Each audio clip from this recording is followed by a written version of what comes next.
Rais wa Marekani Donald Trump ametangaza rasmi kufanya mazungumzo ya kina na rais wa mpito wa Venezuela Delcy Rodriguez katika kile alichokitaja kama hatua muhimu kuelekea kuimarisha uhusiano wa kidiplomasia na kiuchumi kati ya mataifa hayo mawili. Akizungumza kupitia taarifa aliyoichapisha asubuhi, Trump alisema mazungumzo hayo yalikuwa mafanikio makubwa, yakijikita katika mustakabali wa Venezuela, juhudi za kuirejesha nchi hiyo katika hali ya utulivu wa kisiasa pamoja na kuijenga upya kiuchumi baada ya miaka ya changamoto. Kwa mujibu wa Trump, Marekani ina dhamira ya kushirikiana na Venezuela katika mchakato wa kurejesha uthabiti wa taasisi za serikali, kuboresha hali ya maisha ya raia na kuimarisha usalama wa taifa.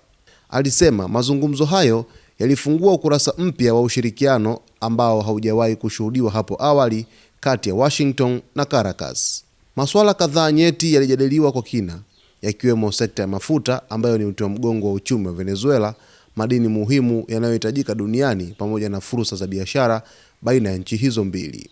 Trump alibainisha kuwa Marekani iko tayari kushirikiana ili kuhakikisha rasilimali za Venezuela zinatumika kwa manufaa ya wananchi wake na pia kuchangia katika utulivu wa masoko ya kimataifa. Aidha, usalama wa taifa ulikuwa miongoni mwa ajenda kuu za mazungumzo hayo.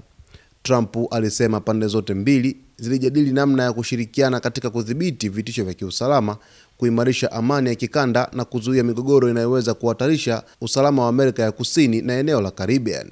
Katika taarifa yake, Trump alisisitiza kuwa ushirikiano kati ya Marekani na Venezuela hautakuwa wa upande mmoja, bali utakuwa manufaa kwa pande zote.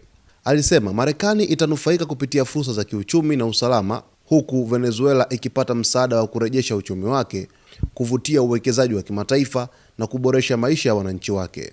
Trump aliongeza kuwa ana imani kubwa kuwa kwa ushirikiano huo, Venezuela iko katika mkondo wa kurejea kuwa taifa lenye nguvu kiuchumi na lenye ustawi.